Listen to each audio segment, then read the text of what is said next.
अगर आपके घर में लड्डू गोपाल जी हैं तो आप इन बातों का विशेष ध्यान रखें।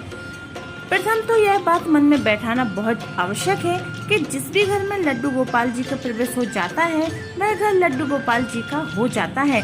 इसलिए मेरा घर का भाव मन से समाप्त होना चाहिए। अब वह लड्डू गोपाल जी का घर है। दूसरी विशेष बात यह है कि लड्डू गोपाल जी अब आपके परिवार के सदस्य हैं। सत्य तो यह है कि अब आपका परिवार लड्डू गोपाल जी का परिवार है। अतः लड्डू गोपाल जी को परिवार के एक सम्मानित सदस्य का स्थान प्रदान करना चाहिए। परिवार के सदस्य की आवश्यकताओं के अनुसार ही लड्डू गोपाल जी की हर एक आवश्यकता का ध्यान रखना चाहिए।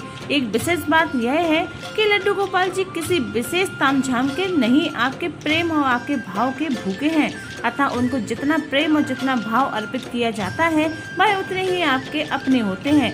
अतः लड्डू गोपाल जी को स्नान अवश्य कराएं, किंतु स्नान कराने के लिए इस बात का विशेष ध्यान रखें कि जिस प्रकार घर का कोई सदस्य सर्दी में गर्म पानी व गर्मी में ठंडे पानी से स्नान करता है, उसी प्रकार से लड्डू गोपाल जी के स्नान के लिए मौसम के अनुसार पानी का चयन करें। स्नान के बाद प्रतिदिन धुले स्वच्छ वस्त्र पहनाएं। जिस प्रकार आपको भूख लगती है उसी प्रकार लड्डू गोपाल जी को भी भूख लगती है। अतः उनके भोजन का भी अवश्य ध्यान रखें। भोजन के अतिरिक्त सुबह का नाश्ता और शाम के चाय नाश्ते आदि का भी ध्यान रखें। घर में कोई भी खाने की वस्तु आए, लड्डू गोपाल जी को हिस्सा भी उसमें अवश्य निकालें। प्रत्येक मौसम के अनुसार लड्डू गोपाल जी के लिए सर्दी गर्मी से बचाव का प्रबंध करना चाहिए। मौसम के अनुसार ही वस्त्र पहनाए चाहिए। लड्डू गोपाल जी को खिलौने बहुत पसंद है। उनके लिए खिलौने अवश्य लेकर आएं और उनके साथ खेलें भी। समय समय पर लड्डू गोपाल जी को बाहर घुमाने भी ले जाएं। लड्डू गोपाल जी से कोई न कोई नाता अवश्य कायम करें, चाहे वह भाई का हो या फिर पुत्र का हो, मित्र या फिर गुरु आदि कोई भी हो। जो भी नाता लड्डू गोपाल जी से बनाए उनको प्रेम और निष्ठा से निभाएं। अपने लड्डू गोपाल जी को कोई प्यारा सा नाम अवश्य दें। लड्डू गोपाल से प्रेम पूर्वक बातें करें और उनके साथ खेलें भी। जिस प्रकार घर के सदस्य को भोजन कराते हैं उसी प्रकार उनको भी प्रेम से भोजन कराएं। पहले लड्डू गोपाल को भोजन कराएं, उसके बाद स्वयं भोजन करें। प्रतिदिन रात्रि में लड्डू गोपाल जी को शयन अवश्य कराएं।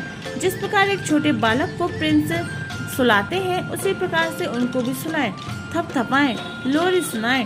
प्रतिदिन प्रातः प्रेम पूर्वक पुकार कर उनको जगाएं, जिस प्रकार एक माँ जगाती है। किसी भी घर में प्रवेश के साथ ही लड्डू गोपाल जी में प्राण प्रतिष्ठा हो जाती है। इसलिए उनको मात्र प्रतिभा न समझकर घर के एक सदस्य के रूप में ही उनके साथ व्यवहार करें। यूँ तो प्रत्येक जन्माष्टमी पर लड्डू गोपाल जी की पूजा धूमधाम से होती है, किंतु यदि आपके वह तिथि पता है जिस दिन लड्डू गोपाल जी ने घर में प्रवेश किया था तो उस तिथि को लड्डू गोपाल जी के जन्मदिन के रूप में मना सकते हैं।